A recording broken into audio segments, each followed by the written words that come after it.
E estamos para uma nova entrevista aqui no MyGeek. Desta vez a minha convidada é Roberta Medina, vice-presidente do Rock in Rio, uma voz que marca presença no nosso dia-a-dia desde 2004. Ela é a responsável máxima pela existência do Rock in Rio em Portugal. Olá, Roberta. Muito obrigado por teres vindo aqui ao MyGeek para conversarmos um bocadinho sobre esta história que fazem os 20 anos que estás em Portugal e dos 20 anos que o Rock in Rio também implementou-se em Portugal. Uma história lindíssima. E você estava lá. Eu estava lá, no início. Estava lá no início com grande orgulho. E estamos juntos até hoje. E estamos juntos até hoje. Tão bom. O que é ótimo. Roberta, eu começo por te colocar aqui uma questão que eu acho que interessa para quem não te conhece, ou para quem conhece pouco da história da Roberta e da sua relação com o Rock in Rio, que isto nunca foi uma relação de amor desde o início. Tu, até perto dos 20 anos, a tua relação com o Rock in Rio não era assim tão pacífica como as pessoas pensam que eram. De todo. Então é engraçado, porque o primeiro Rock in Rio eu tinha 7 anos. E eu sou daquelas que tem pouquíssima memória de infância. Então, eu lembro muito, a gente tinha muito aqueles produtos de merchandising, tinha umas fitinhas para pendurar óculos, tinha uns óculos super giros de rock, não sei o quê. Então, era uma época de New Wave, precisa botar brilhos no cabelo. Essas coisas eu lembro, eu sou muito de sensações, eu lembro disso. Mas essas memórias visuais, são as memórias de criança, meio sensoriais. Do evento em si, eu tenho um take da Nina Hagen e um take da Rita Lee. Muitos anos depois eu falei, gente, por que eu só lembro desses 2 takes? Aí depois de raciocinar, se bobearam por causa dos cabelos, né? Porque a Nina Hagen tinha o cabelo pink, era figuraça loucaça na época, e a Rita Lee tinha um cabelo vermelho, assim, fogo, forte, né? Sim. Por que eu tenho esses takes? Não pergunte. Então, isso eu não lembro. Só que quando isso foi a primeira edição. Essa primeira edição foi pós-ditadura militar. Certo. O Brasil estava-se a abrir. O Brasil estava se abrindo, terminando ali a fase da ditadura militar. Isso motivou a criação do Rock in Rio, né? Porque meu tio foi preso na ditadura, meu avô foi preso, meu pai ficou com essa imagem, né, como família muito marcado e queria mostrar esse momento, a beleza e a potência de uma geração livre, né, de liberdade de expressão, etc. Então ele nasce assim e depois tem um monte de outras variáveis que fazem dele uma realidade. Mas ele tinha e uma mobilização de país, né, numa fase onde se dizia que não podia juntar jovem, e aquilo virou um marco da história do Brasil. Olhar para a mancha de público que estava a ver aqueles concertos é um momento histórico, não é? Muito marcante do Brasil. E sabe que é uma coisa, quando a gente fala, tem o seu valor. É como o jornalismo e publicidade, né? Essa publicidade, sou eu falando de mim, é o jornalismo, já tem uma credibilidade. No caso ali, por exemplo, se você vê o filme do Queen, o Bohemian Rhapsody, onde eles mostram o momento, podiam ter dito que era no Rock in Rio, né? Podiam fazer essa gentileza, não disseram. Mas onde eles dizem que aquele show do Brasil foi um momento, os momentos mais potentes da vida deles profissional. Enquanto banda, sim. Não fomos nós só que estávamos dizendo, né? Se a gente pensar na indústria da música, tinha tido Woodstock antes. Os festivais que existiam eram coisas muito pequenas. Sim. E Woodstock não era para ser um festival, virou. Né? Uma festa grande que virou um festival. Então, e não foi um festival que ganhou assim uma fama muito grande entre as pessoas que estão um bocadinho mais distantes da música, porque olhavam sempre para o Woodstock como uma coisa... Era um pouco hippie, mas o Woodstock de fato tem uma potência em termos mundial em termos de posicionamento também, que é indiscutível, né? O que eu costumo dizer que é o Woodstock para o mundo, o Rock in Rio para o Brasil. Exato. Então, ele vem nesse momento... Vem num momento onde o Brasil, assim, até hoje, a gente está há 40 anos fazendo Rock in Rio. Definitivamente, né, dos festivais pagos, os maiores do mundo. E os Estados Unidos, sendo a potência da indústria da música, entre Estados Unidos e Inglaterra, é como se nada se passasse. É verdade. Então, só entender que mundialmente aqui as coisas funcionam diferente. Sim, o Brasil, o Rock in Rio em 85 foi uma espécie de primeiro passo para a globalização dos grandes eventos musicais. Aquilo não tinha em lugar nenhum, nem nos Estados Unidos, né? Então, aquilo foi a revolução. Voltando aqui para o impacto da família, como meu tio era político E como o Roberto ganhou meu pai, muita visibilidade com a criação do festival, o movimento que aquilo virou, as forças políticas instaladas no momento ficaram preocupadas que o Roberto pudesse querer ser político. E aí montaram uma estratégia de enxugar, de boicotar. Então, fizeram um embargo na obra, aquilo gerou um prejuízo megalômano, e ainda para piorar, condicionaram que quando acabasse o evento, destruísse a Serra do Rock, que foi a única que foi construída para ser permanente. Exato. Aquilo virou um prejuízo gigante. Meu pai, atenção, publicitário, agência, ele tinha um prédio já construído para agência, na Lagoa Rodrigo de Freitas, etc. E para pagar aquela conta, ele perde, infelizmente não é, perdi minha casa, não, mas perdeu tudo que ele construiu ao longo da vida. Essa era a memória lá de casa. E Ou seja, o teu pai, depois do Rock in Rio, foi capa das principais publicações brasileiras na área do negócio e do marketing com um sucesso tremendo, que o foi, sim, mas por trás do Roberto... Mas atenção, acho que a gente precisa entender, porque eu levei muito tempo. Eu só comecei a contar a história do prejuízo financeiro da primeira edição aqui em Portugal depois de uns anos. Porque eles são de uma geração onde esse negócio da vulnerabilidade de errar não era aceito. Pois não. Então nunca tinha sido contada a história. Felizmente ultrapassámos isso. Felizmente ultrapassamos isso. Ao contrário, nos Estados Unidos o erro é bem-vindo. Claro. Né? Mas no Brasil e em Portugal ainda temos dificuldade com isso. E Portugal São bem Paulo não, e o Brasil é muito grande, né? São Paulo é uma cidade onde isso já é diferente. Você se tem sucesso é por mérito. No Rio de Janeiro, em Portugal, a gente tem sucesso é alguma malandragem a gente fez. Então, culturalmente a gente tem históricos diferentes de país, de cidade para cidade. Muito bem. Então, assim, nesse momento ali não tem... Óbvio que eu não sabia disso tudo que estava acontecendo com 7 anos de idade. Toda a história que eu vou ouvindo depois é sobre isso, que correu mal, porque era a realidade da família. Com 12 anos acontece a segunda edição do festival. Em 1971. Antes disso, meu pai foi sequestrado, porque era... Anyway, coisa já... Volta. Eu também nem... A associação de que ele volta do sequestro querendo mostrar que estava vivo e a felicidade de estar vivo, né? Essas também só entendi depois. Pensa, com 12 anos não entendia nada. Ele queria ver o New Kids on the Block e vida que segue. E mesmo assistir o Rock in Rio com 12 anos, aquilo para mim era um circo, né? Mas eu acompanhei as obras no Maracanã, mas não entendia muito bem o que aquilo era. Então essa é a realidade. Só que naquele momento, com 12 anos, eu já conversava muito com meu pai. E eu ouvi coisas que eu não achei bonitas. E eu, como todo mundo sabe, declaradamente sou uma pessoa de lente cor-de-rosa.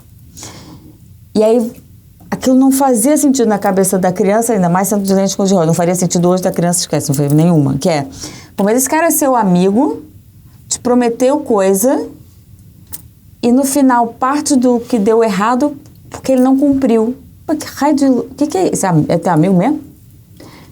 Isso era o outro lado da moeda daquilo que são... É o que está nos bastidores. Exatamente. Uma parte do que está nos bastidores. Não é tudo ruim, né? Mas a maioria das pessoas pensa que o backstage é uma coisa fantástica. Sim, é um muito sonho.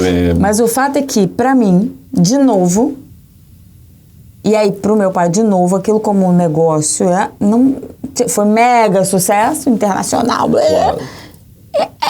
Só que não faz sentido. Aí ele para de fazer. Então, eu dos 12, então toda a minha formação de consciência, de pessoa pensante, dos 12 para frente, esse tal de Rock in Rio, esquece. Eu com 16, junto com a minha mãe, com a família, a gente botou o último cheque da dívida do primeiro num quadro. Aos 16 anos tu viste aos terminar 16 a dívida que tinha ficado. Que raios aquele tal do Rock in Rio fazia algum sentido? Tá bom, eu não tinha... E até hoje, eu não tenho como ter consciência do que ele significou. Eu sei. Outra coisa é você sentir o que ele significou para uma geração que buscava a liberdade de expressão. Uma coisa é a gente ouvir falar do 25 de Abril. Outra coisa é teve lá. Mas tu não achas que o teu pai, de alguma forma, apesar de todas as dificuldades e dos problemas que, obviamente, e se dava um excelente comentário, mas tudo aquilo que ele viveu no primeiro Rock in Rio, entre o primeiro Rock in Rio e o segundo Rock in Rio, não achas que na cabeça dele ficou sempre também aquela ideia de que viu um sonho cumprido, viu... Não, claro que ficou, mas o que acontece? O lado daquilo estar executado e de ter acontecido... Não, claro que tem uma... Assim, atenção, O que eu queria dizer era se isso também não te inspirou a ti na mesma altura. Mano, tu vistes, não. Zero. Porque a minha leitura era de filha. Claro que ele tinha a visão. E olha, tem uma coisa de maturidade, da gente ser capaz de ler o mundo de determinadas formas. Eu era filha, criança, pré-adolescente. O que eu via era só o que estava dentro de casa. Todo o impacto e o sucesso para mim era coerência. Tá bom, tá tudo bonito para fora. E até hoje, não vai me ver fazer de bonita. Assim, eu não, de forma alguma, eu vou ficar aqui, porque eu sou uma criatura otimista, quero transmitir alegria, não vou ficar aqui me lamentando, não vai acontecer. Mas eu não vou fingir, e talvez isso tenha marcado a minha forma de ser também. Eu não vou fingir um negócio que não é real, porque o tombo é duro, meu. Isso pra mim vale pra coisas de excesso de maquiagem. Então, uma namorada de um primo meu, que ela levantava antes dele para se maquiar, para depois deitar do lado dele, ele só via ela maquiada. Gente, isso é muito triste. Para mim isso é triste. Não ser verdadeiro, para mim, é muito triste. É uma prisão. Você viver em personagem, dá muito trabalho. Né? Então, acho que tem a ver com isso tudo. Então, a minha visão não era... Eu não tinha consciência de que aquilo era um marco histórico. Eu quero saber do marco histórico. Estou vendo que aqui dentro de casa a parada não correu bem. Eu quero saber do marco histórico. Então, até aos teus 20 anos... Até aos 19. Até aos 19, a tua relação com o Rock in Rio foi ali... Até aos 20, na verdade. Eu não gosto do Rock in Rio, ponto. Quando meus irmãos com meu pai fizeram Rock in Rio Café, que era uma espécie de rádio rock café gigantesco, ainda durou uns 6 anos, foi um sucesso. Depois, ali começa essa discussão de fazer o Rock in Rio de novo, eu ficava olhando para aquilo. Como é que é possível? Eu não entendi, aquilo me irritava. Eu falei, como é que é possível, depois de tanta coisa ruim, alguém conseguir querer fazer... Alguém não. Ele querer fazer esse troço de novo. Era só o que eu vejo de novo. Eu tô vendo como filha, né? E aí, tomei uma rasteira, tô brincando. Aí rolou um golpe, que foi... Não, nada, imagina. Que é... Ele próprio, pra ele também era difícil tomar essa decisão. Né? Tinha corrido mal. Ele colocava a família dele em xeque, né? Botava os negócios dele em risco. Certo. Porque o que pagava as contas era a agência publicitária. A cada Rock in Rio aquilo estruturava a agência de um jeito... gigante. Cambalhotesco. A decisão, quando começa a aquecer essa conversa, e parte da conversa começa a aquecer porque, primeiro que, óbvio, atenção, que não era o que eu via e hoje eu tenho certeza. O Rock in Rio é a paixão da vida dele, é projeto de vida. Mesmo. Não é uma empresa, não é um negócio para ele. Aquilo é, assim, e ele próprio diz, o Rock in Rio me escolheu, né? Não é, aquilo é uma relação diferente. Nós os dois tivemos a oportunidade de fazer uma videoconferência com ele, na altura estávamos a preparar um especial para a SIC Radical sobre o Rock in Rio. E ele, de facto, falava com uma paixão enorme. E porque estava ali a filha e estava eu que ia produzir esse especial. É projeto de vida. Aquilo é outra categoria. É outra categoria. Então, é uma paixão mesmo enorme. Claro que por trás daquilo lá, ele tinha uma vontade de fazer Rock in Rio, com certeza, muito grande. Mas tinha todas as mensagens negativas também. E tem uma coisa, o cara é publicitário.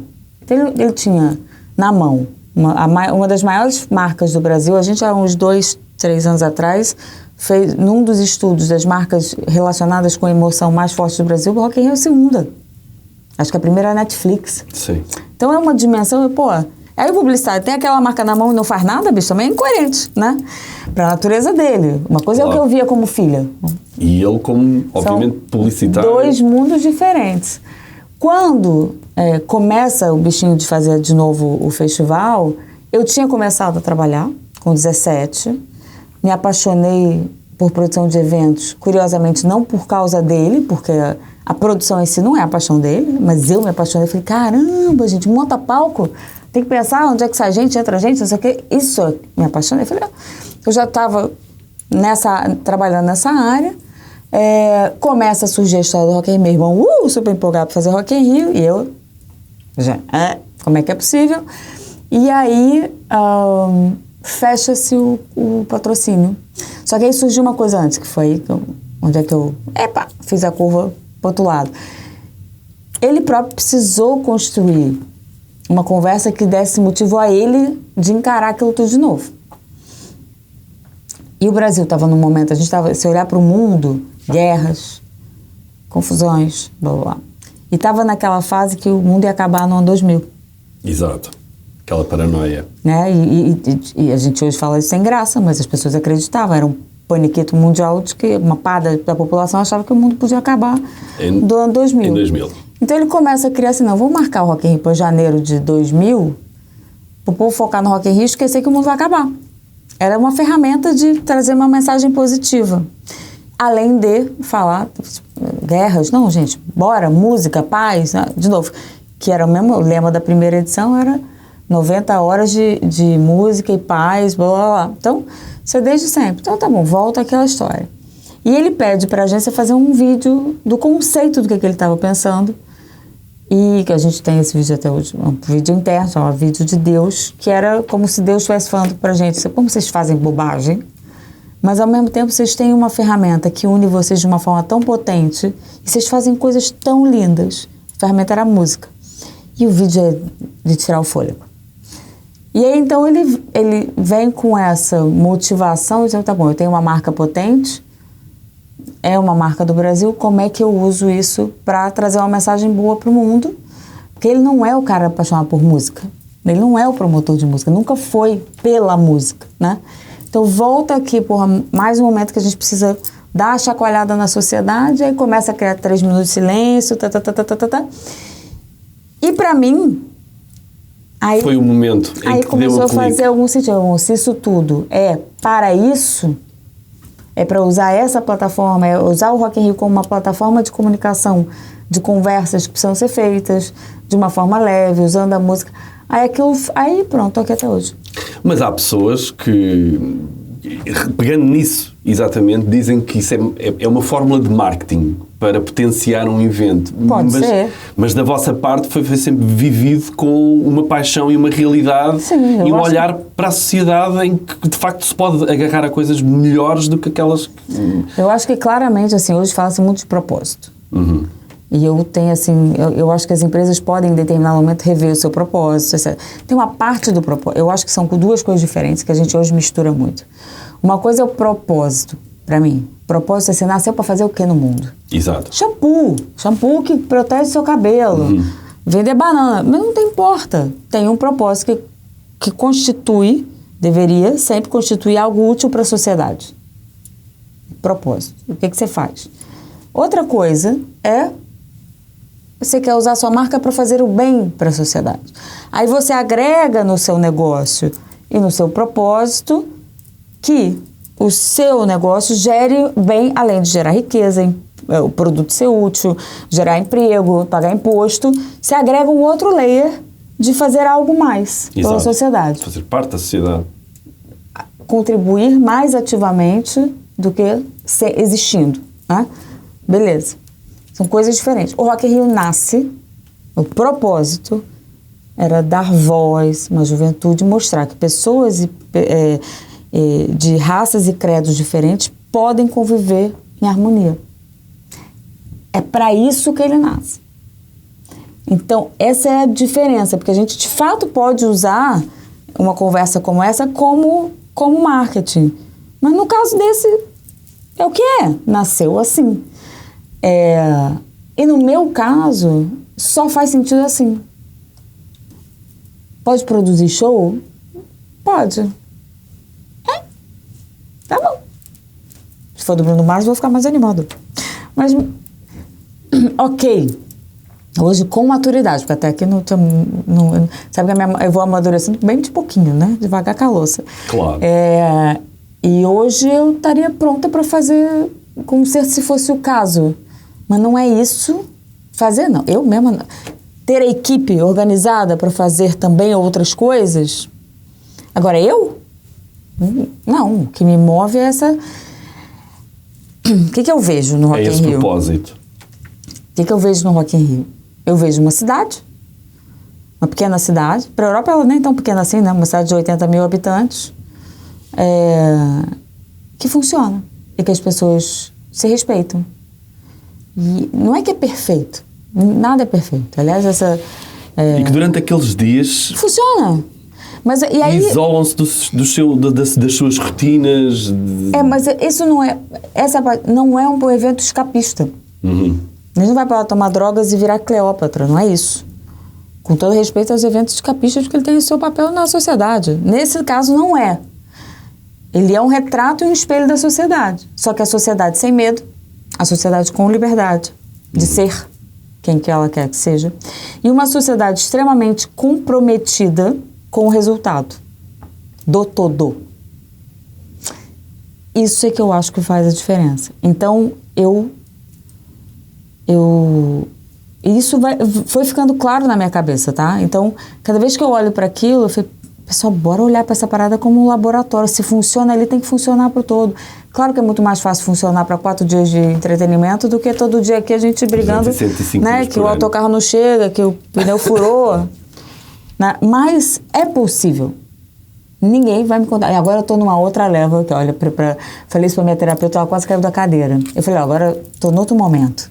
Já cheguei à conclusão que não é que eu tenho lente cor-de-rosa. O mundo é cor-de-rosa, tá? É cheio de gente com lente cinza. Ok. Rapaz, a cara dela de pânico, porque ela surtou de vez. Mas, de fato, claro que a gente, enquanto seres humanos, tem tudo de bom e de ruim no mesmo pacotinho. Uhum. Mas a gente pode incentivar e criar ambientes para que brote o melhor. Claro. Que é o que eu acho que acontece nos eventos desportivos. Quando você faz um evento corporativo e tá todo mundo ali numa boa e seguro, né? Funciona. Por que que na rua a gente passa e cruza a calçada com medo de alguém, gente? Que raio e tudo bem, das cavernas, já me explicaram que a gente é assim desde as cavernas. Mas a gente continua fugindo do dinossauro. Só que o dinossauro agora é o cara que tá do outro lado da calçada. Exato. Pô, ele não é o dinossauro. Tá devagar. Tá na nossa cabeça. Né? Tá devagar. E claro que tem... Por exemplo, uma das coisas que sempre mexeu com a minha cabeça é o seguinte, cresci no Rio de Janeiro. O conceito de, sei lá, eu falo esse número como uma outra coisa qualquer, você tem 1.500 caras ruins, ou são caras ruins, mas que a vida levou para um lugar ruim, e que andam armados e ferram uma cidade de milhões. Qual é a lógica? Faz algum sentido racionalmente? 1.500 ganharem de milhões? Não faz sentido nenhum, não é? Não faz sentido. Vamos se juntar, vamos lá e arrancar as orelhas deles, bicho. Claro que o cara tá armado. O sistema de medo que a gente desenvolveu em sociedade desestrutura a gente. Se a gente tiver segurança, não tem por que a gente brigar, meu. Não tem por que correr pro supermercado para fazer, né? Para subir tudo para mim, que é a mesma coisa da caverna. Então, não sei, eu acho que se o Rock in Rio puder servir como provocação para esse tipo de olhar, dizer, olha, talvez exista uma outra possibilidade, eu acho que continua valendo a pena. E, de fato, a gente sente isso lá. Além de que tem um outro papel, e aí sim, da cultura, do desporto, né? Que a gente na pandemia ficou assim, gritantemente claro, é que não dá para viver só em estresse. O bichinho não funciona. Essa máquina não é uma máquina, esse bichinho não funciona. Então a gente precisa de momentos onde a gente recarrega a nossa energia, onde a gente se abastece com autoestima, com esperança, com coisa boa. É necessário para a gente funcionar. Se a gente depende, vai por aqui, né, pula da ponte. Não é isso. Então, esses momentos de convívio, de música, de potência cultural, pode ser do teatro, alimenta o nosso espírito. Então tem um papel claro social da existência dele, e tem uma oportunidade muito grande da gente mostrar que dá para ser diferente. Exato. E agora voltando um bocadinho à tua história, como é que tu, no dia em que suponho que foi o teu pai que chegou ao pé de ti e disse, Roberta, o teu próximo destino é Lisboa, vamos fazer o Rock in Rio em Lisboa? Essa já foi mais fácil, a primeira foi mais difícil, mas termina a pergunta. E esse momento que ia transformar a tua vida por completo, não é? De vires para Portugal, foi uma decisão que tu abraçaste logo assim, de primeira? Parte muito boa da minha jornada, chama Santa Ignorância. Eu lá sabia que ia transformar a minha vida, não ia transformar a minha vida é coisa nenhuma, eu ia ali fazer um projeto e voltava.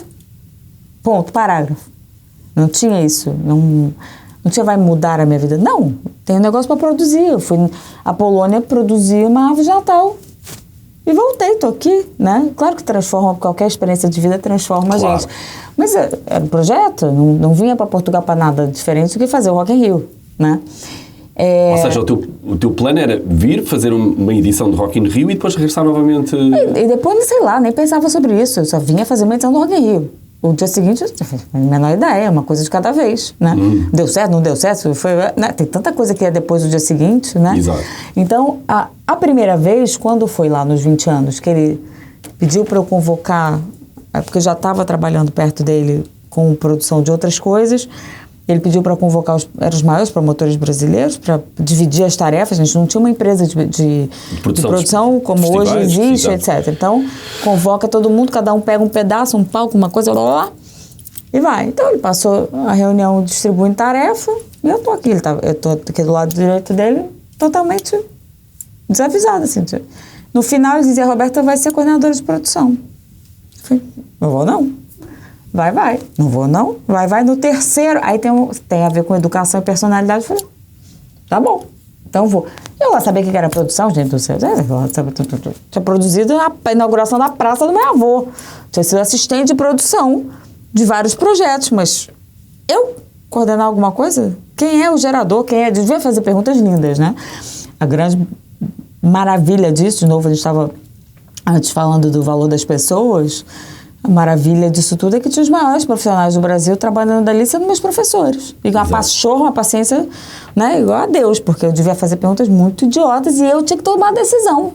Claro que não era desse jeito, né? Claro que você tem uma super equipe, mas me respeitaram muito. Eu lembro de uma pessoa só que não respeitou.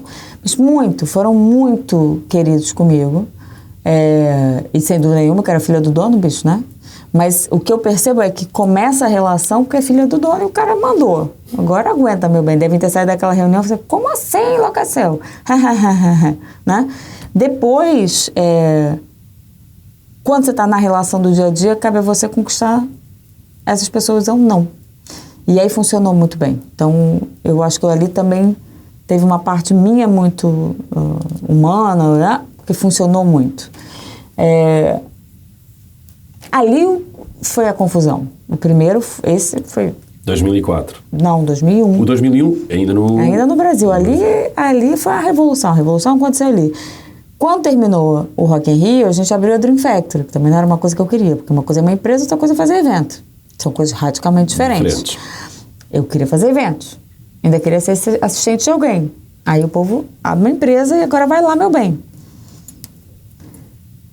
Tava a Dream Factory rolando e eu sou relativamente cabeçuda, como eu disse, teimosa com determinados princípios e valores. E ainda sendo mais nova era ainda pior, né? Porque depois você vai aprendendo que, não é preto e branco, né? E não necessariamente você está ferindo nada, você só está montando uma estratégia diferente, etc. Ali eu era certamente bem mais difícil. E eu percebi que a relação com os meus sócios, que incluía meus irmãos, o Leonel, que é sócio do meu pai há muito tempo, era desgastante. Porque eu queria fazer as coisas do meu jeito e era muito diferente do jeito deles. Então, quando surge o Rock in Rio Lisboa, aquilo foi ótimo. Porque eu já estava com a Dream estabelecida, já tinha passado o pior momento, que era conseguir dar credibilidade para uma empresa que tinha acabado de nascer com um monte de garotada, porque os primeiros 4 anos eu não deixava eles botarem no currículo da Dream Factory, Rock in Rio, Frank Sinatra, nada disso. Eu falei, se alguém bater aqui na porta, pedir para fazer Rock in Rio, eu faço? Não faço. Não tinha equipe montada. Então não vai botar. Eu só deixei a partir do momento que eu senti que agora para botar que eu faço. Sou cabeçuda. Muito bem. Aí, quando surge o Rock in Rio Lisboa, para mim era assim, tem uma missão. Da mesma forma que eu fazia outros projetos no Brasil, surgiu uma missão, tem que orçar, tem que ir lá produzir. Tá bom. Não conhecia Lisboa, não conhecia Portugal, não conhecia coisa nenhuma, tem que fazer... Nem os portugueses. Zero. São bem diferentes. Mas então não é que eu pensei sobre. Era uma missão, eu cumpri a missão. Zero. Aí a missão ficou ainda melhor. A partir daí eu comecei a descobrir que estar dedicada a uma história é uma coisa que faz muito sentido para mim. A agência de eventos é muito desgastante. Um dia você está tratando com médico, outro dia você está tratando com engenheiro, outro dia... São conversas, são histórias muito diferentes. E tem um outro cenário que é concorrências e concorrências. Aí você cria projetos que você ama e acredita, e de 50 projetos você cria, aprova 2, e a relação com os clientes no Brasil estava numa fase muito chata, de você faz um mega trabalho e ele quer te pagar muito pouco. Bicho, aquilo era muito desgastante. Então, vir fazer o Rock in Rio me trouxe muitas descobertas, que é, caramba, eu gosto disso de desbravar o mercado. É a parte que eu mais gosto, é ter que chegar lá, entender quem são, onde estamos, né? Mas eu descobri, não sabia até então. Então, descobri que gosto de desbravar o mercado, descobri algum talento, né, para escutar e, tá bom, não é nem assim, não vai ser como a gente sempre fez, nem vai ser como os portugueses sempre fizeram. Joga no caldeirão, chacoalha, sai outra coisa, né? Então, a coisa foi funcionando. E aí, nessa jornada, eu fiz grandes amigos em Portugal e me identifiquei com a qualidade de vida em Portugal, com o estilo, com a cultura local. Eu continuo sendo uma parte carioca, mas eu sou muito tuga nesse aspecto. Então, tu já te assumes mesmo como uma cidadã portuguesa. Completamente. Não, eu sou portuguesa do meu avô. Exato. Mas eu culturalmente sou. Sim. Né? Já absorveste. Não sou 100%. A nossa identidade. Ainda tenho mais otimismo, felizmente. Tem a coisa, essa coisa de falar com qualquer um passando poste, conversa com poste, né? Então tem, claro, coisas que vêm da raiz e que eu acho ótimas, que a gente conseguisse trazer mais para os tugas, eu acho que a gente ia ser um país mais potente. Isso é uma característica da tua personalidade, que tu tens consciência, que te ajuda muito a derrubar muitas barreiras, não é? A tua positividade, as lentes cor-de-rosa, o nós às vezes sentarmos à mesa contigo e dizermos temos aqui um problema, como é que... E às vezes estamos muito, excessivamente, até, digo eu, dramatizando muito aquele problema, e tu és assim tipo um raio de luz... Tão bom. Que ajuda muito a facilitar a resolução desse problema. Isso é uma característica muito tua e que, de facto, vem marcar um bocadinho a diferença daquilo que nós, enquanto cultura de produção de espetáculos e de eventos desta dimensão, estávamos habituados. Porque ver alguém que consegue sempre, mesmo no pior momento, dar um rasgo de luz e de esperança e de positividade. E, olha que bom, já ganhei aqui um mês já ouvindo você falar isso. Mas mesmo assim. Nós tivemos alguns episódios, mais em específico o Rock in Rio, nós estávamos lá a testemunhá-los in loco e estávamos ao teu lado. Eu lembro-me do momento em que há o problema dos Korn, ou lembro-me do célebre cancelamento do concerto da Ariana Grande, e percebo o peso, e entendemos todos o peso que isso significou naqueles momentos e naqueles eventos, aquele momento. Mas eu nunca te vi, passo o termo, cair para o lado. Eu vi-te sempre, malta, vamos em frente. Mas e eu acho que talvez, acho que não, com certeza tem muito da nossa educação que faz a gente ser também quem nós somos, pro bem e pro mal. Outro dia minha mãe mandou aquelas coisinhas de internet, desculpa pelos traumas. Eu falei, mãe, se eu gosto de mim, e eu gosto de mim, com todos os meus defeitos, os traumas e as coisas boas jogaram no caldeirão, saí eu. Né? E quando eu descobri que não dá para não traumatizar um filho, é absolutamente inviável, porque basta você fechar a porta do banheiro, na casa de banho, naquele momento que você estava aflita, o cara fica traumatizado. Eu falei, bicho, nós somos as coisas positivas e negativas que a gente absorveu ao longo da vida.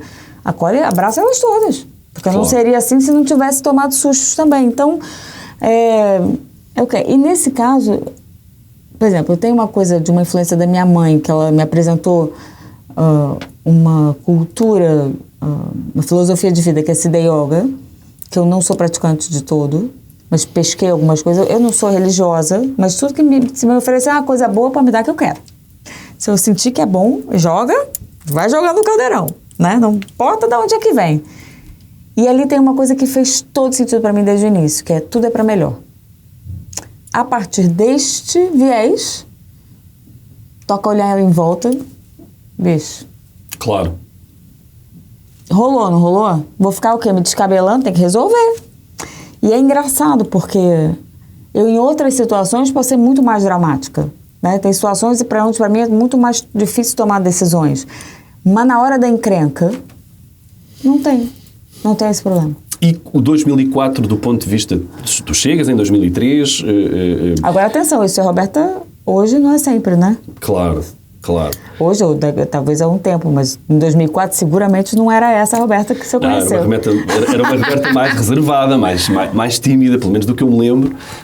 Mas lá está, aquela energia positiva que tu transmitias sempre que entravas numa sala para falar do Rock in Rio é uma coisa que, obviamente, era cativante para nós, porque era um outro tipo de discurso, era um outro tipo de visão. E eu, pessoalmente, olhava muitas vezes para ti, para a forma como tu falavas com as equipas e achei sempre que, caramba, devia de haver mais Robertas, porque isto ia ser muito mais engraçado, ia ser muito mais giro. Mas eu acho que tem isso, talvez, uma coisa, aí sim, pode pensar sobre isso, né? Que talvez um pouquinho da coisa do feminino e do masculino. E a indústria sempre foi muito masculina. Sim, principalmente, né? Na parte da organização. De uma geração que tinha que ser soberana. Então, se a gente olhar, os promotores mais tradicionais de Portugal são muito mais velhos. Os atuais não são tão mais velhos que eu, mas os outros são. Sim, já está a entrar uma geração nova de produtores. Sim, mas os ícones são... Era uma postura de eu sou super poderoso e eu que mando aqui, que é uma postura masculina daquela época. Estamos a falar há 20 anos atrás. São outros tempos. Já são 2 décadas que nos estão a separar desses tempos. E o advento dos grandes...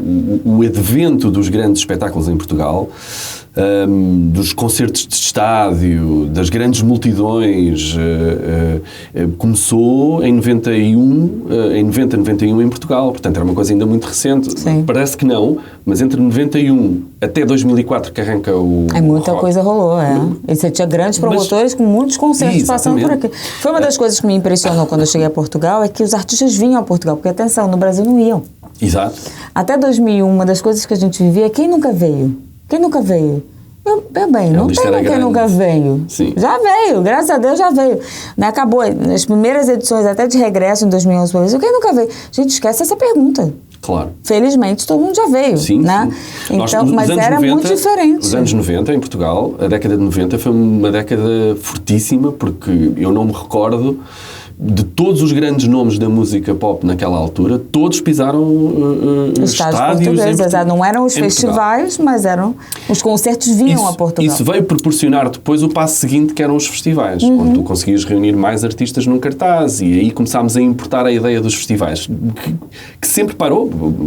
No caso de Vilar de Mouros tinha havido uma experiência ainda nos anos 80, mas depois, a partir de 95, começou-se então aí sim a profissionalizar... 95 foi Superboc, não é? Sim, começou-se a profissionalizar a existência dos festivais, sim, não é? Sim. E arranca em conjunto com isso. Portanto, foi uma década de viragem muito para potente, os grandes eventos e para os grandes espetáculos. Mas se olharmos, entre, lá está, 95 e 2004 passaram só 9 anos. E de 2004 até hoje já passaram 20. Sim, não, e tem uma diferença, né? Até nesses 9 anos que você está dizendo, você tinha investimentos publicitários residuais dentro da indústria. Sim. O que mudou com a chegada do Rock in Rio foi o mercado português ver um novo modelo de negócio e ver que aquilo tinha potencial para ser mais. Então, primeiro, quando a gente, isso foi Roberto, conseguir cativar as marcas para estarem com a gente no festival. Depois o mercado assistia aquilo correr bem para aquelas marcas que estavam com a gente e a partir daí, marcas e promotores locais viram, opa, peraí que temos aqui uma outra coisa bacana para fazer. Sim. O trabalho do sponsoring nos festivais foi um trabalho que eu considerei mais lento em Portugal e que até 2004... mas a partir daí, explodiu. Foi porque as marcas efetivamente perceberam que estava ali um grande potencial para a sua mensagem chegar em massa aos grandes públicos. Sim. Também há aqui o advento de, em 2001, e aí eu e as equipas todas trabalhámos com a SIC Radical, tivemos um papel importante, que foi a televisão também dar uma abertura aos festivais diferentes. Sim. E a partir de 2001, com as transmissões que a SIC Radical começou a fazer dos festivais, dos principais festivais em Portugal, os pais em casa olharam para aquilo e aquilo não é... não era tão mal quanto parecia, né? Ou seja, exatamente. E houve uma geração que começou de facto a ir para os festivais. Sim. Mas, a par disso, as marcas também começaram a perceber que havia de facto ali um potencial. Portanto, foi tudo num crescendo. Foi.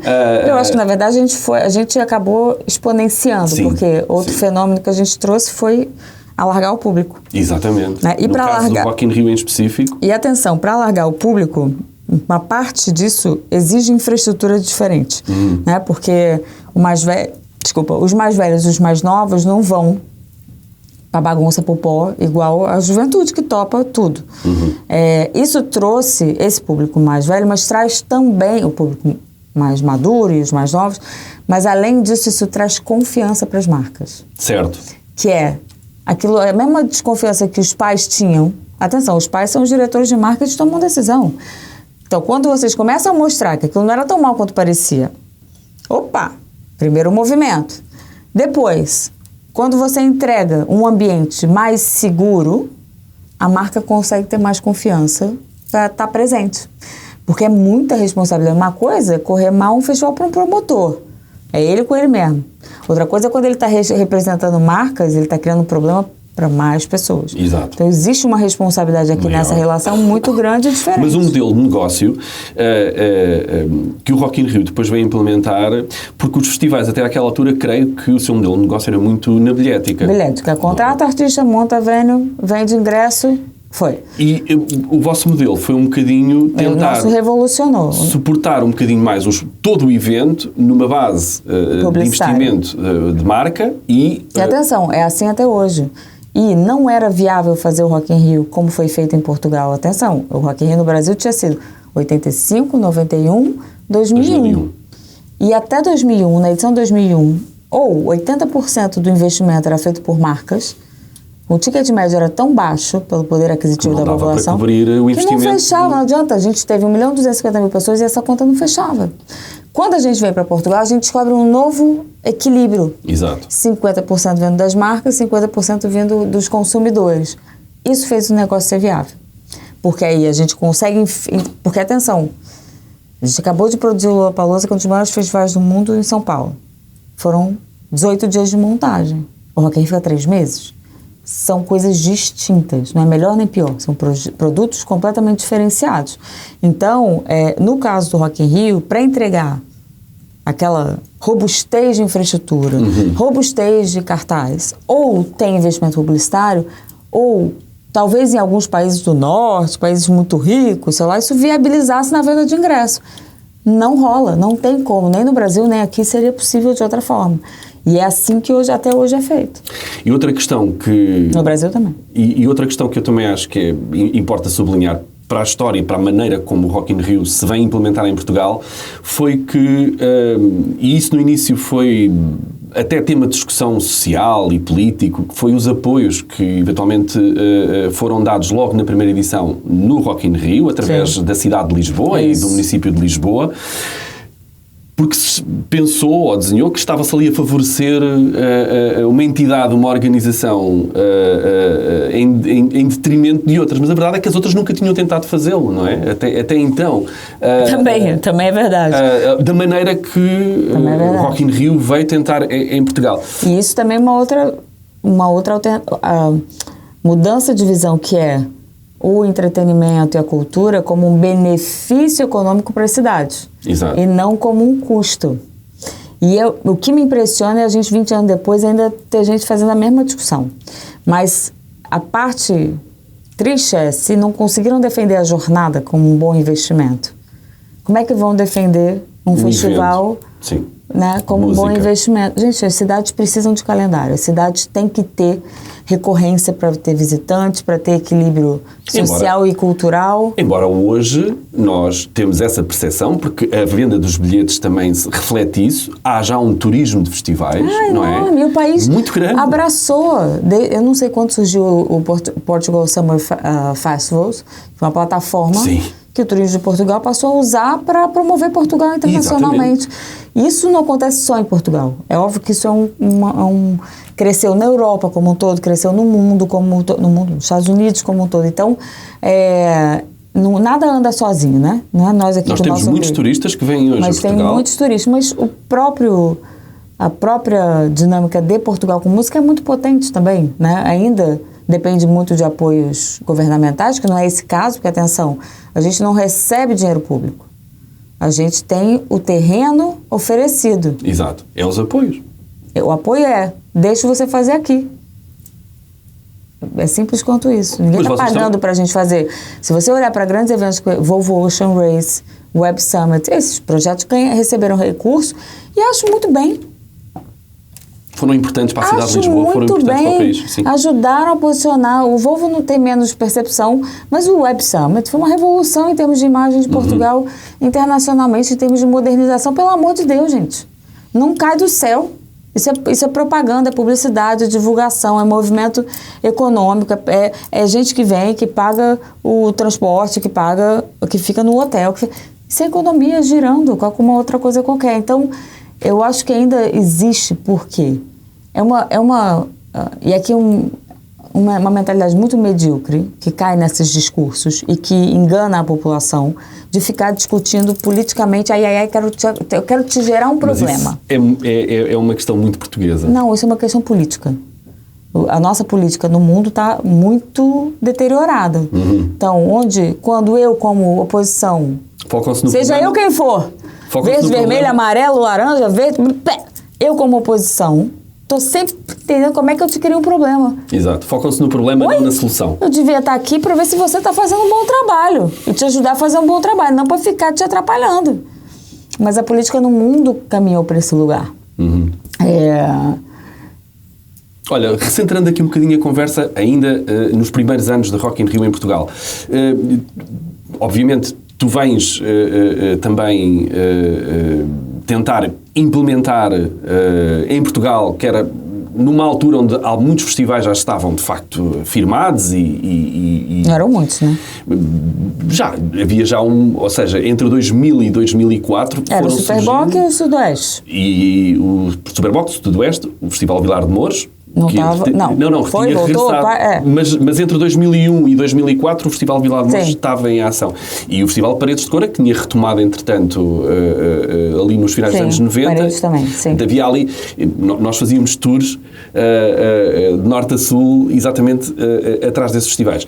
Mas havia quando tu chegaste, sentiste muitas diferenças em termos daquilo que era a forma de organizar, completamente. Daquilo que era no Brasil? Não, muito diferente.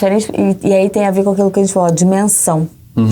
Né? Porque um festival tradicional, de fato, requer menos planejamento do que o Rock in Rio. Mais, às vezes, do que se faz. Mas é menos do que o Rock in Rio. Então, a gente chegou um ano antes, desenvolvendo projeto, discutindo licença, questões técnicas, e os caras olharam pra nossa cara assim... Um ano antes? Por quê, gente? Enlouqueceram. Cara, aquilo era um inferno. Então, E aí, a gente também teve que aprender o seguinte, tá bom, aqui não precisa tanto tempo, mas precisava muito tempo. Então, não foi nem como era feito localmente, nem como a gente quis. Foi o tempo todo... Exato. Uma guerra, um cabo de guerra, que tarará. Lembro das cenas mais cômicas, para mim, assim, marcantes, era o plano de segurança. Isso, para mim, ficou claro que era muito diferente em relação ao Brasil. E eu falei, eu não quero fazer esse plano de segurança porque, eu vou exagerar. Não é preciso. E o nosso parceiro local, eu dizia, faz você. Essa conversa começou em setembro. Cara, eu lembro, eu ia e vinha a cada 15 dias, 2 semanas, 3 semanas.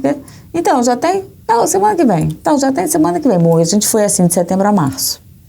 Quando chegou em março, eu já urrava, já estava pedindo ajuda. Lionel, pelo amor de Deus, vou matar ele. Faz qualquer coisa que esse cara tem que entregar o plano de segurança. Estava preocupado. Não era uma questão. E eu panicando, que era a coisa mais importante para ser feita, né? Então, a gente aprendeu muito. E eu acho que tem uma coisa bacana, que é isso. Eu uso sempre a ideia do caldeirão, né? Joga dentro e sai outra coisa. Que eu acho que sempre sai mais rico. Se a gente jogar a diversidade para dentro, cultural, olhares, qualquer coisa. Tudo que você jogar ali, vindo de lado diferente, na hora que você chacoalhar, vai sair muito mais interessante, claro, e mais rico do que quando eu aqui da minha cadeira com uma visão única. As tuas memórias da edição de 2004, que foi a primeira, quais são as memórias mais fortes que tens desse evento? De longe, a minha estranheza, porque a primeira edição foi um grande investimento. Chama investimento porque a gente está aqui até hoje, porque podia chamar prejuízo, né? Então... Em termos práticos, o evento não deu lucro. Não deu. Deu um grande prejuízo. Mas como deu certo depois, foi um investimento. Forma bonita de falar. E eu sei que depois também houve questões de adaptação até à própria realidade fiscal do nosso país, não é? Não, essa é a parte mais engraçada, que é descobrir que tem um negócio... Já evento... andando fortemente às vésperas do evento, a gente já estava aqui há um ano, aí descobri um negócio que chama IVA. Caraças, porque o sistema de imposto do Brasil era tão diferente que não tinha esse tal do IVA que aparecia depois. Como é que ele aparece depois, gente? Cara, aquilo é muito engraçado, porque hoje pensar, como é possível que a gente levou tanto tempo para entender esse tal desse IVA? Olha... Até isso foi um processo de aprendizagem. É imenso. Claro. Haja aprendizado, para tudo, né? As palavras que pode usar, as palavras que não pode usar. Mas estavas a dizer que olhaste para esse investimento e estavas-te a focar nas memórias que tens. Não, então, aquilo, a gente, à medida... Quando o evento começou, a gente já sabia que era um prejuízo enorme. E aquilo fica um negócio tão incoerente. Porque a gente não sabia o que acontecia a partir do dia seguinte. Né? O que a gente vai fazer com esse prejuízo? Como é que paga essa conta? Né? A gente não veio para cá com a certeza que tinha uma próxima edição. A gente veio para cá para... Hoje, quando a gente já fez vários países, não sei o quê, a gente tem um olhar diferente, uma experiência diferente. A gente veio. Nós somos bem impulsivos e sonhadores. A gente só veio. E aí a gente na época discutia, como o Rock in Rio era uma coisa muito pontual no Brasil, a gente falava assim, pô, será que de 4 em 4 anos, a lá Copa do Mundo... Eu lembro-me dessa conversa. Era essa a conversa. Quando fica com uma conta para pagar, cara, de 4 em 4 anos, essa conta não se fecha. Atenção, nossa empresa de faturamento é no Brasil. Uma moeda muito mais desvalorizada do que o euro. Então não adianta trabalhar no Brasil e pagar a conta em euros, sabe? Você não paga... Então quase que... Pagava aos artistas aqui em euros. Claro, em dólar também. Em dólares também. Caso. Mas nesse caso, o prejuízo faz uma obrigatoriedade de plano futuro imediato. Claro. Porque, de outra forma, a gente podia esperar acabar e pensar o que fazer. Naquele momento, não. A gente fez o evento pensando como resolvia o futuro. Então, o nosso espírito no evento era temos uma encrenca para resolver. Não é, ai, tá que bom. E eu ainda com menos experiência. Certo. Você separa menos essas coisas que mesmo. Provavelmente... Aí outro dia, quem foi que me falou? Olha, muito bom. Alguém falou comigo... Onde é que você foi essa conversa que dizia assim que viu... Foi o André da SIC. Que viu tá vendo imagens e tem aí o momento do momento de silêncio que foi feito certo. Aqui também. Ele diz que tem um take qualquer que tá o Roberto e eu. E que o Roberto tá assim pleno. E eu tô... É verdade. sim, em palco. Provavelmente completamente... Sim. Em palco não, na tenda VIP. Na tenda VIP. Provavelmente completamente apavorado, dizendo que raio que a gente tá fazendo aqui de novo. Provavelmente o raciocínio, e agora, meu bem, né? E ele tá... Então, em termos de maturidade, você lida com as coisas de forma diferente. E eu, para mim, lembro que a minha sensação no evento era... Gente, o que a gente tá fazendo? Estamos fazendo uma festa desse tamanho, porque aí, se a gente tá pagando a conta... Se não está dando resultado, é como está dando uma festa de aniversário para 300 mil pessoas que eu não conheço. Estou fazendo um investimento. Esse era o meu pensamento. Estou pagando uma festa e nem conheço essa gente. Porque se estivesse fazendo, tá gastando uma grana, tá vendo teu pai, tua mãe, teus amigos felizes... Nesse momento tu ainda não tinhas essa noção de investimento. Foi esse, no momento seguinte... Não, tinha uma conta para pagar. Ok. Tem um custo. Então, cria aí uma festa lindona, gasta uma grana para fazer o seu aniversário. Traz o Paul McCartney para abrir logo. Mas, por exemplo, pensa na sua vida. Prepara uma mega festa de aniversário e, de repente, naquele dia, os seus amigos todos têm alguma coisa que não podem fazer. Você faz uma festa de aniversário só para você? Não. Você faz uma festa de aniversário para compartilhar um momento feliz com as pessoas que você ama, de alguma forma. E, de repente, aquele dia, os seus amigos não podem ir. E aí você... olha em volta, tem uma festa montada, joga pra dentro e quer passar na rua. Aquilo faz sentido? Você gastou uma grana pra montar aquilo, você se dedicou muito tempo pensando em cada momento. E aquilo faz sentido? Não, aquilo não faz sentido. Então, naquele momento, aquilo quase que não fazia sentido, tá? A gente estava entregando o que a gente prometeu, a gente vai sempre entregar o que a gente prometeu. Essa é a cultura da casa. Meu bem, correndo mal, correndo bem pra gente, vai correr sempre bem do outro lado. Certo. Se depender daquilo que a gente vai dar sempre tudo, vai se rasgar inteiro, vai sair extrapolado, mas vai correr bem para quem está do outro lado. Tanto é que nem o prejuízo da primeira edição ninguém sabia, né? Então, a sensação era essa. Porque se tiver Mas o resultado final e aquilo que vocês recebem depois do público e tudo aquilo que foi a notoriedade conseguida e conquistada logo após o evento... Em pequena escala foi o que aconteceu da primeira edição, só que em pequena escala. Certo. Então a gente ali, já durante o evento, estava fazendo esses planos, e aí muito mais, obviamente, Roberto e Leonel, né, fazendo os planos de como é que agora resolve. Uhum. E aí chegou-se a acordo com a SIC, com o Milênio, vamos fazer mais uma, antecipa investimento da próxima para a gente começar a pagar essa conta. E estabeleceu-se o período de 2 em 2 anos. E aí negociou-se entre esses parceiros, a rádio, etc., o que é razoável. A gente queria fazer mais, a gente estava mais para 3 anos de intervalo, para as marcas não fazia sentido, era muito tempo sem a plataforma para trabalhar, e aí negociou-se, então de 2 em 2, mas aquilo tudo estava amarrado, combinado, condicionado. Como é que a gente consegue receber uma parte desse investimento, desses patrocínios antes, para a gente começar a pagar a conta, renegociando o prazo de pagamento? Montar uma estrutura que também era muito importante, que é a equipa, são as pessoas, não é? Mas a equipa a gente só começou a montar de forma estável depois de pagar a conta. A gente ficou aqui, éramos 5, 6, 2004, 7, 2006... Entre 2004 e 2006 era meia dúzia de gato pingado, eu e Leonel víamos muito, não sei o quê, já a equipe vendendo o próximo, para ir pagando a conta. Exato. Aí foi um forcing grande, um esforço muito grande. 2006 não só deu resultado, mas deu resultado para pagar a conta. Aí para 2008 a gente começa a montar a equipe. Exato, que é muito importante depois... Que é o que faz a roda girar. A seguir. Porque se você não tem pessoas... Qual era a realidade que a gente tinha? Éramos nós, meia dúzia de gatos pingados, que cada edição tinha que formar todo mundo de novo. Isso é um esforço, é uma maluquice. Então, a partir daquele momento, a gente começa a ter fôlego financeiro para ficar com talento, investir no talento, e aí o evento começar a poder se reinventar em tudo que a gente fala de modelo de construção na área de sustentabilidade. Se você não tem gente pensando naquilo constantemente, como é que você evolui, né? Exato. Aí dá uma estabilidade completamente diferente, a ponto de, em 2010, a gente voltar para o Brasil. Vocês investem também em infraestruturas no próprio Parque da Bela Vista, não é? Ajudam a infraestrutura principal do Parque da Bela Vista foi... sim, aí foi por edição. A infraestrutura base inicial do Parque da Bela Vista foi feita pela Câmara Municipal em 2003. Mentira, foi em 2004 mesmo, que a obra foi ali, exato, a partir de janeiro de 2004. Depois, a vedação que a Câmara botou foi uma vedação opaca de obra. Uhum. E aquilo dava insegurança aos moradores. Só a partir dali a gente começa a negociar como é que a gente contribui, já que a gente ia ficar, com a melhoria do entorno, já que a gente estava numa região fragilizada, né, da cidade. Aí o primeiro movimento foi substituir a vedação, que era uma coisa que incomodava muitos moradores. Depois a gente, a partir de 2008, tinha um combinado com a Câmara de investir, né, contrapartida, aí foi a ponte que liga as Olaias, aí a ciclovia, aí a formação, o café que tem ali na frente da Malha H.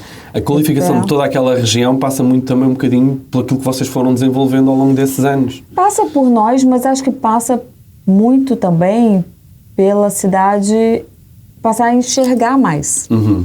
Porque o impacto, assim, a maior estranheza é que ninguém conhecia o Parque da Bela Vista. Pouquíssimas pessoas conheciam o Parque da Bela Vista. E ele está do lado do aeroporto. Muito menos... Está na Coutinho, gente. Muito menos com a visão de repente, organizares ali um dos maiores eventos. Sim, não, mas nem muito menos, nem muito mais. Não sabiam que existia. Uhum. Né? A maior parte da população não sabia nem que tinha aquele parque ali a seu dispor. Né? Então, eu acho que a cidade passou a olhar para lado da cidade. Tu achavas possível, nesses anos, entre 2004 e 2008, onde as coisas estavam realmente a construir e a cimentar-se, que, para além do Rock in Rio, aquele espaço poderia ser aproveitado por outros promotores para fazerem também os seus eventos, e Lisboa ganhar com isso? A gente sempre debateu isso. Eu lembro-me que o Creamfield ainda existiu entre... Foram 2 edições ou uma? Foi uma edição. Entre 2004 e 2006. Foi em 2005 ainda teve o Creamfield. Ainda teve mais tarde houve o concerto da dos Madonna. Estudantes, teve Madonna, teve Bon Jovi. As festas académicas. Isso. Sim. Tiveram várias coisas. O que acontece ali? E que, infelizmente, essa discussão está válida até hoje. Exato. Politicamente, não foi tomada uma decisão de qual é a vocação do Parque da Bela Vista, qual o papel dele na vida da cidade de Lisboa. Ao contrário do Parque Tejo. Esse sim já tem uma vertente virada para os grandes eventos, não é? Não, já vamos lá. Ainda não.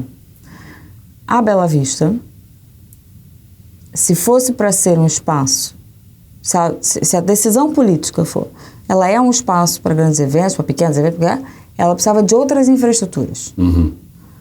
Tem que ter uma casa de banho permanente, porque não dá para um promotor, é muito caro fazer uma operação na Bela Vista, não é viável. Então você tinha que ter, por isso que a gente fez a recuperação da Casa de Pedra, era para tentar o mínimo ali, de alguém poder fazer um jogging e ter uma casa de banho, uma água, um café para tomar. Enquanto a cidade não decide o que acontece com qual é o papel daquele espaço na vida da cidade, não são feitos os investimentos necessários para que ele possa ter uma rotina saudável e estável.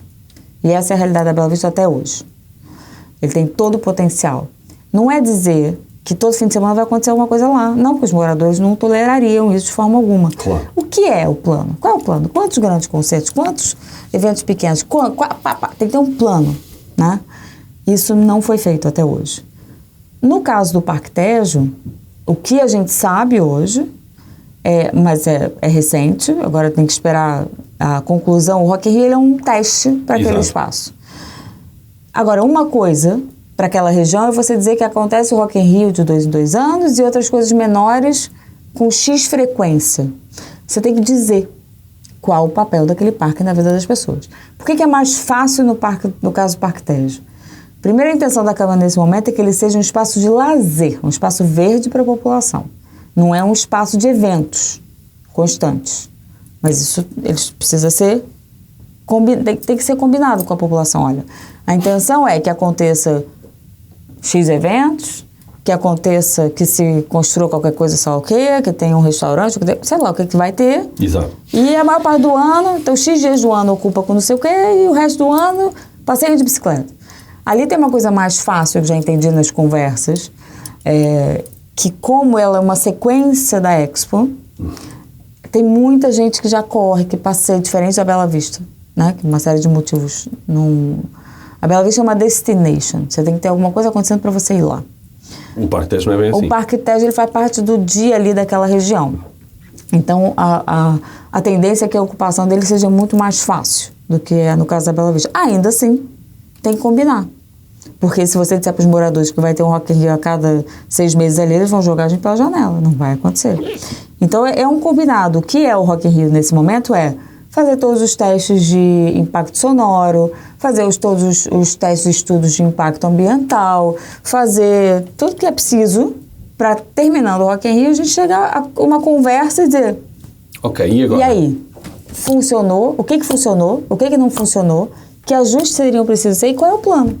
E eu espero que a cidade rapidamente diga qual é o plano. Eu ouvi dizer que foi preciso fazer um esforço suplementar para te convencer a fazeres este evento no Parque Tejo e não no Parque Bela Vista. Na verdade, nem foi. Sabe o que acontece? A parte... Tu tens uma paixão pelo Parque da Bela Vista, isso eu sei. Então é o seguinte, o que eu via do Parque Tejo? Imagens aéreas dos preparativos para a jornada. Para as jornadas. E eu olhava um terrenão com umas ruas e plano. Era o que eu via na televisão. Aí, eu recebo, em julho, uma ligação do presidente Carlos Moedas, né, e diz assim, vamos lá, como em janeiro tinha saído uma fofoca do Rock in Rio, ir pra lá e essa conversa nunca tinha existido, eu falei, ai, Jesus, ele vai sugerir isso. E ai, Jesus, por quê? Porque a Bela Vista é a nossa casa há 20 anos, a gente ama, coisa perfeita, uma concha perfeita. Como é que eu vou dizer que eu vou sair daqui? Essa foi o meu movimento de chegar até lá. Então, mas numa altura em que tu já tens sedimentado todos os modelos de produção. Tudo, etc. Só que eu tenho muito respeito pelo Carlos. O Carlos é um cara muito bacana, muito doce. Então, ele convidou para ir lá, eu vou. Claro que eu vou. E fui. Fui com o Ricardo. Beijo. Foi pisar lá. Eles ainda estavam finalizando as montagens pro Papa, foi final de julho.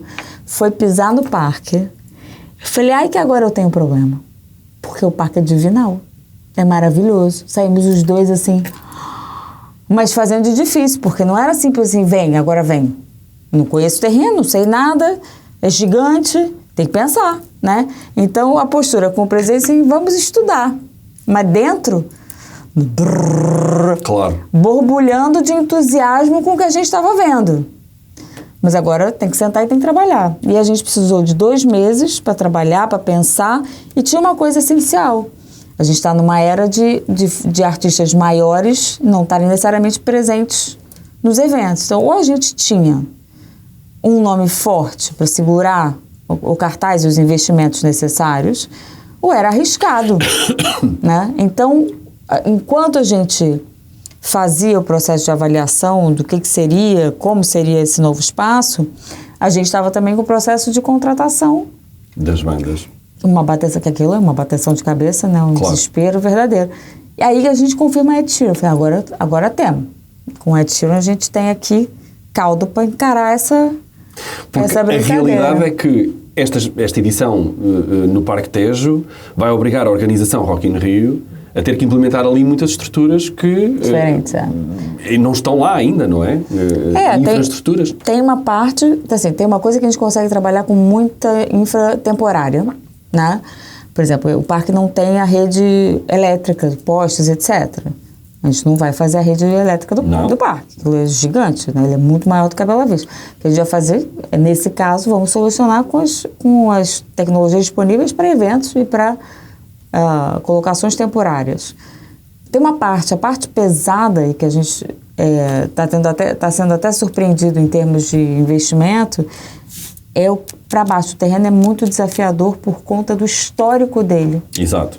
Né, do que ele era, etc. Uhum. Ele está hoje pronto e já foi usado, né? Mas você não pode furar o terreno na maior parte dos locais. Então tem o volume de investimento para saber o que pode fazer, como fazer e poder preparar o terreno para ter o Rock in Rio, é um volume de investimento que não estava de todo...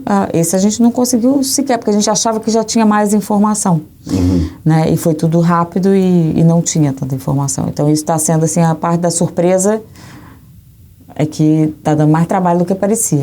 Mas concordas que para comemorar os 20 anos de Rock in Rio em Portugal, de facto... Não tem nada melhor. Um presentaço. E eu acho assim, vai ter mais receitas nesse caso? Não, a gente não espera mais receitas porque a gente está fazendo para o mesmo tamanho de pessoas. E aí explicar por quê. Porque há 20 anos o público é mais ou menos o mesmo. Então por que eu vou achar que agora, do nada... Só porque é no Parque Tejo, certo. Baixou o santo e vamos vender muito mais ingressos. Não é esse o caso. Então a gente está fazendo para o mesmo volume de pessoas, mas, de fato... Aí é mais forte que a gente, entregando uma infraestrutura muito diferenciada. Tu achas que o conforto no Parque Tejo vai ser diferente? Radicalmente. Para melhor... exponencialmente melhor. Não tem nada a ver. Há uma preocupação que eu ouço de várias pessoas que querem estar e gostam de estar no Rock in Rio desde muito cedo, que é a questão das sombras, não é? Não há sombras. Aí eu te pergunto o seguinte... Rock in Rio Brasil tem sombras? Não tem. Coachella tem sombras? Não tem. Lollapalooza tem artificiais sombras? Tem. Artificiais... Artificiais teremos também. Ok. As próprias estruturas, é que a imagem que as pessoas têm da jornada... Primeiro era em agosto, Rock in Rio em junho. Daí já são 2 meses de diferença de temperatura. Depois, a jornada tinha poucas construções. Até porque, historicamente, o Rock in Rio brinda-nos sempre ali com uns diazinhos de chuva. Pois, não é preciso. Mas faz parte da história. Mas A jornada tinha pouca edificação, tem poucas construções, pouca sombra. A gente tem muitas construções. As próprias montagens, as próprias estruturas geram sombras. E, além disso, a gente está botando vários pergolagens nas áreas de alimentação, etc., para dar esse conforto. A gente está botando 60 pontos de água para consumo de água da rede. Bicho, eu acho, se a gente não achasse, a gente não estava lá, que vai ser um salto quântico em relação à satisfação do público. E não só por conta do parque, que é divinal, a proximidade do Rio, não dá para explicar. É muito bonito. Desta vez é mesmo Rock in Rio. Agora, finalmente, tem rock no Rio. Não, agora, essa piada, quem conta agora sou eu. Eu mesmo zoando a gente, não tem mistério. Mas a qualidade da infraestrutura, 40% a mais de casa de banho, mais bar, mais restauração para você poder circular, não tem mais os gargalos de circulação. Isso vai ser uma revolução para as pessoas. Positiva. Outra coisa... Eu recordo-me de em determinados momentos, quando eu consigo sair da minha caverna e ir passear um bocadinho pelo recinto da Bela Vista, que há momentos, de facto, onde a massa de população que está a circular dentro do festival é grande. Sim. E eu recordo-me ver pessoas imenso tempo à espera, por exemplo, para andar na roda gigante, não é? Tipo, mas isso espera o que quer, né? Porque tem agendamento. Podes agendar agora. Então, há quem fique na fila por gosto, porque há muitos anos já você pode agendar a hora de... No slide, na roda gigante, e tem lá a fila, porque se o cara que agendou faltar, entra. E a pessoa fica lá. Então, isso é por gosto, não tem problema.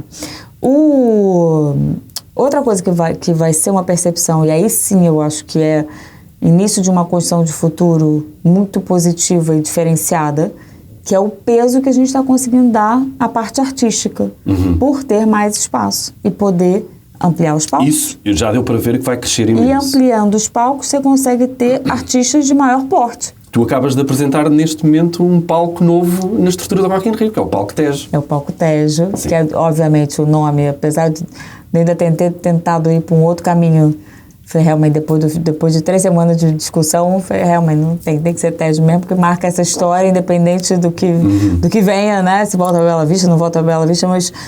Pronto, é o Palco Tejo e com um mega cartaz, as pessoas estão histéricas, eu brinco, o povo roqueiro, então, bicho, está dando cambalhota, porque a gente, primeiro que foi esse movimento, assim, para apresentar um palco novo, quem vem com a gente, né? Certo. E aí a gente focou em Ornatos Violeta, para serem os padrinhos desse palco, os fundadores do palco com a gente, para dizer ao que viemos, né? Sim. Já sei assim, então eles foram os primeiros que a gente, depois que eles toparam, eu falei assim, agora vamos. Então a gente tem o peso pesado, né, do rock, temos os chutes no palco mundo, mas tem o peso pesado do rock português, temos nomes internacionais que mexem muito com a galera, tanto há muitos anos, quanto o que está bombando agora. Então o povo está muito nervoso com aquilo, está muito bom. No Palco Tejo tem também o legendário Tiger Band, do Paulo Furtado, que está excelentemente de forma. Ele fez uma amostrinha no dia da conferência de imprensa. Eu que não sou, eu sou super pop, todo mundo sabe, né? Fiquei assim, gente, eu quero que o festival comece logo, que isso é bom demais, o que esse homem tá fazendo aqui? Ai, que sonzeira boa! E o Prof Jam cantando. Gente... O Prof Jam também foi uma coisa forte neste palco. Sim. Que coisa maravilhosa. E super diverso em estilos, diverso em gerações. Vem lá o Veig, o MC Cabelinho, pro povo pirar da molecada, o Índigo, que também... O povo vai pirando. Cara, vai ser muito potente. E do outro lado, o Galp, que todo mundo já percebeu, né? Que foi a parte mais divertida. O Galp, James no Galp. Como assim? Lucas Graham no palco. Europe no Galp. Cara, o povo quase foi revoltado. Como assim esses artistas estão no palco secundário? Do palco Galp acabava por ser o palco que estava do outro lado, onde a ação central... E com o conceito de palco secundário, que é uma coisa que a gente, mesmo no Brasil, está desconstruindo. Sim, mas este recinto permite isso, não é? Permite que tem espaço. Na Bela Vista, e eu tenho dito isso, o palco Galp na Bela Vista, que era o Music Valley, cara, dava 10 mil pessoas. Aqui dá 20 e ri. Segue. Sim. E consegues ter a movimentação entre o palco mundo e o palco Galp relativamente simples. Muito simples, são muito próximos.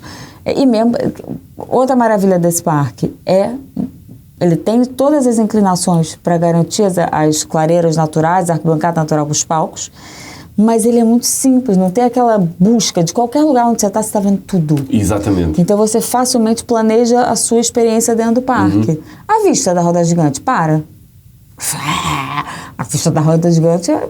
puf, Exato. né? Completamente diferente. Então, e a dinâmica com o Palco Tejo vai virar uma dinâmica tradicional dos festivais, que é ter que escolher, que é uma coisa que a gente, entre o Mundo e o Galp, a gente segura que não, esses dois vão funcionar. O que a gente está tentando fazer, a gente já em breve divulga todos os horários, nos maiores nomes do Galp e do Palco Tejo, não, Tejo. porque o Palco Tejo e o Galp de vez em quando vão se encontrar, não tem jeito. Não há outro jeito. O Palco Galp e o Palco Mundo é que nunca se encontram. Portanto, E o Palco Tejo e o Palco Mundo. Exato. Ninguém se encontra com o Palco Mundo. Só quem está mais distante, o Super Palco Digital Stage, o School of Rock Cine Stage, palcos menores. E a Rota 85. A Rota 85, isso, a capela, e tem um monte de coisa que acontece o tempo todo, né? Mas os palcos grandes, não dá para ter tudo ao mesmo tempo. Nem faz sentido, a gente não gosta dessa angústia, né? Agora, vai rolar uma pequena angústia entre Galp e Palco Tejo, não tem jeito. Mas pronto, mas mesmo assim... Mas uma boa angústia, porque o que a gente está buscando fazer é que o que está tocando no Galp, certamente, é difícil que isso esteja 100% garantido, mas é um perfil diferente do que está tocando no Palco Tejo. Porque aí o público naturalmente escolhe. E não... queria estar vendo aquele ali, vou ver metade de cada um. Os cartazes já estão anunciados, grande parte deles, praticamente tudo, não é? Os nomes faltam 2 nomes do Galp e 2 nomes do Tejo. Do Tejo. Todos os nomes do Super Bowl Digital Stage, vai ser anunciado agora no início de maio. Horários, plano de mobilidade, app... a gente vai soltar um vídeo de Mixed Reality para a galera começar a entender melhor visualmente o parque, a distribuição das coisas. Isso tudo agora, no final do mês, vai estar na mão do público para ter tempo de planejar. A gente percebe que é tudo novo, tem que ter tempo. Tu, agora, 20 anos depois, ainda sem esta edição, mas até 2018 e depois 2022, porque pelo meio tivemos a pandemia que obrigou isto a estar basicamente fechado, e ainda temos um evento que eu particularmente gostei muito, que foi o da Torre de Belém, porque considero que foi de facto muito bonito. Foi inacreditável. Mesmo. O da Torre de Belém foi uma coisa muito interessante, porque nem a gente... Eu juro que o primeiro dia, quando começa o Rui Macena com a orquestra, e aqueles fogos, e o videomapping... Eu tinha estado no ensaio do Rui Macena na noite anterior e já estava arrepiado, e acredito que foi uma experiência incrível. Não, mas é que aquilo tudo junto só aconteceu na hora que rolou. Nem a gente sabia o que aquilo ia ser. E é interessante, assim, o palco não é... No início, o palco não era o palco da guitarra. Aquilo nasceu um dia, tem que ser. Então, a gente não tinha noção do tamanho que aquilo ia ter. Minimamente, cara. E foi... Olha, sem dúvida nenhuma, se tiver que escolher aqui um momento, um projeto bacana da carreira, esse aqui. Cara, inacreditável. Que coisa bonita. E os fogos pintavam o espetáculo. Fica até arrepiado. E a parte engraçada, eu estava sentado do lado do meu irmão, estava assim, E meu irmão não participou da produção, estava no Brasil, chegou pro evento. Roberto veio. Roberto assistiu do Brasil. Completamente. O que foi isso que vocês fizeram? A gente não fazia ideia do que aquilo ia virar.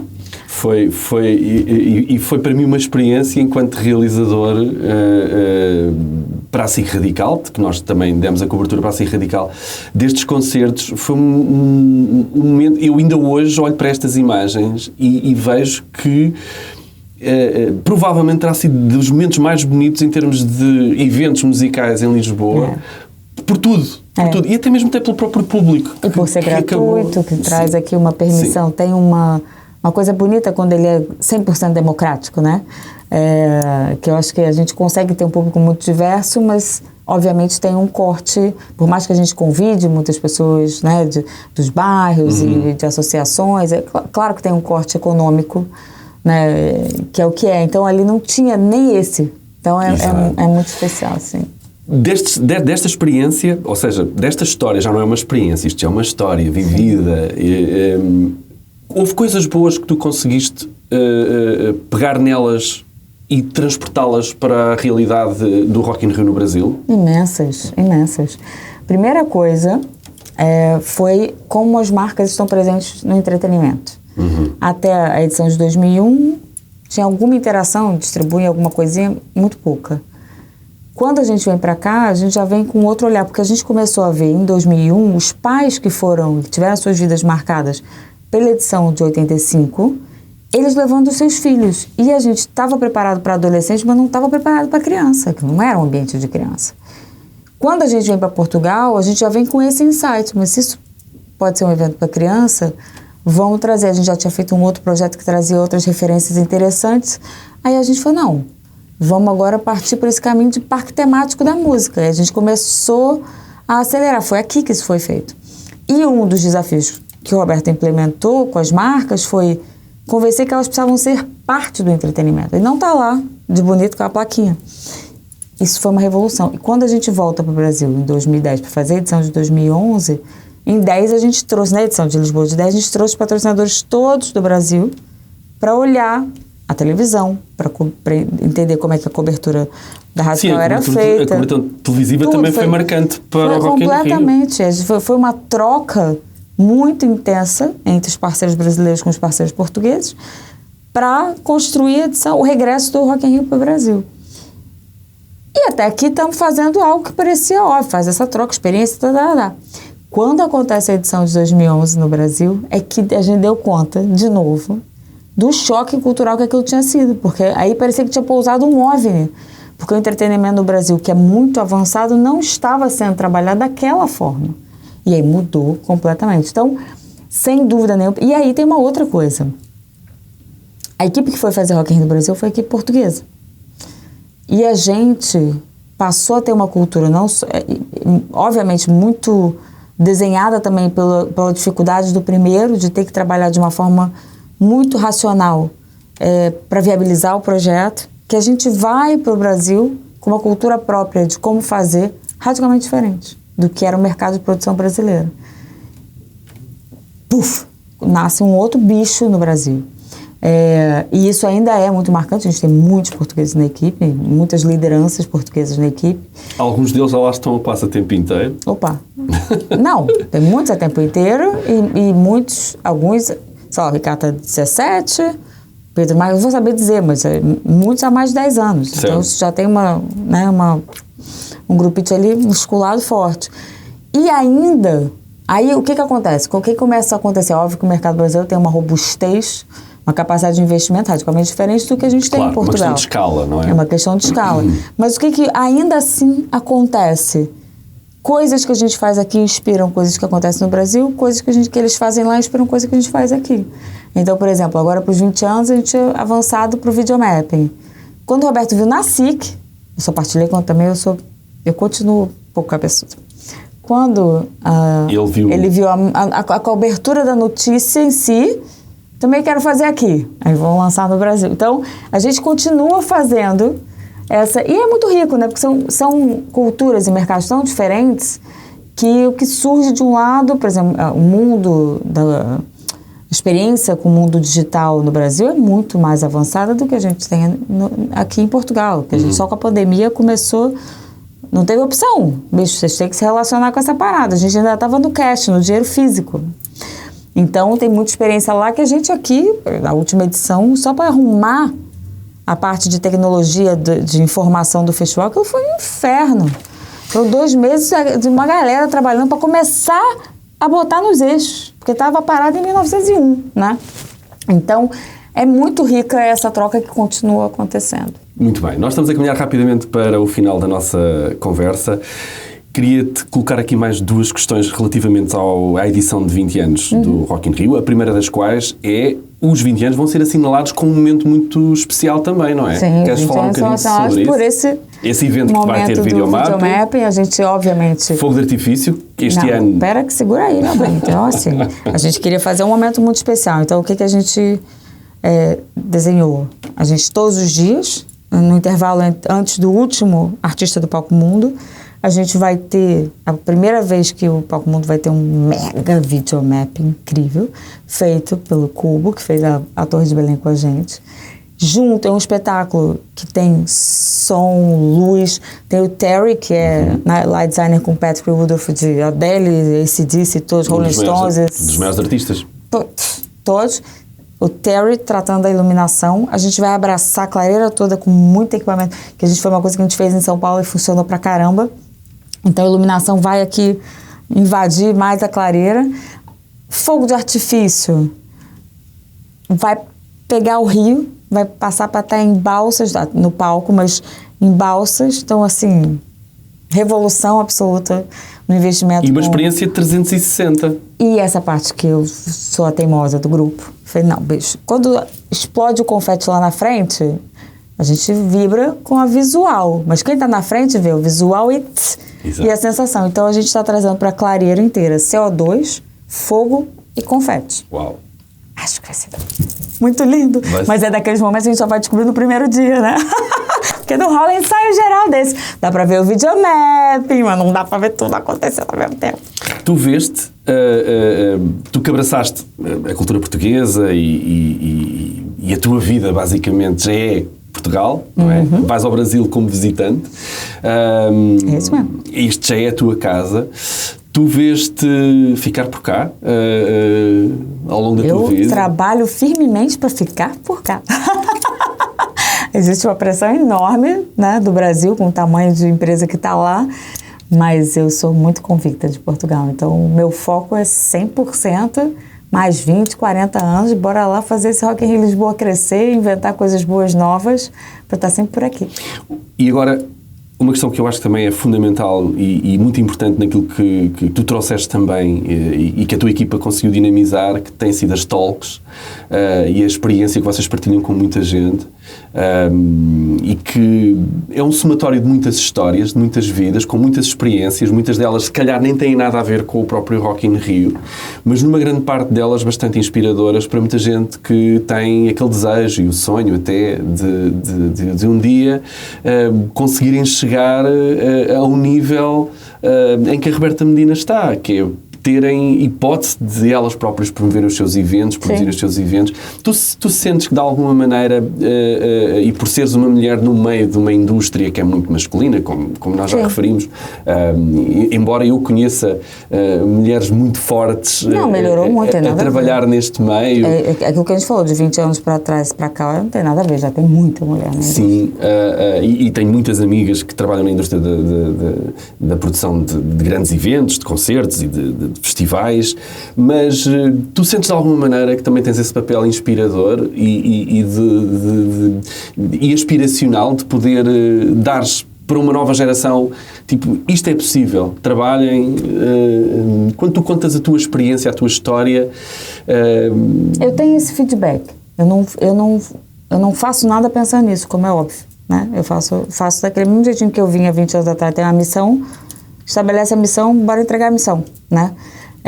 Eu acho que acontece naturalmente, eu ouço muitos comentários muito carinhosos em relação a isso. Eu acho que para isso verdadeiramente ser cada vez mais possível, mulheres, homens, o que quer que seja, a gente precisa fortalecer o nosso país. Então a gente precisa ter um olhar menos focado naquilo que nós queremos, exclusivamente, mas como é que o que nós queremos pode ser bom para todos. E a gente se unir um pouquinho mais e fazer mais coisas de uma forma coletiva, porque hoje a única limitação que Portugal tem é musculatura de investimento e poder aquisitivo para as coisas acontecerem. Porque a gente tem tudo, a gente tem experiência, a gente tem grandes profissionais, a gente tem um público apaixonado, a gente tem tudo. A gente precisa fortalecer o país. Quanto mais forte tiver o país, mais oportunidades a gente vai ter para quem quiser sonhar e fazer isso para a vida fora. E tu achas que socialmente o país está numa caminhada, não é?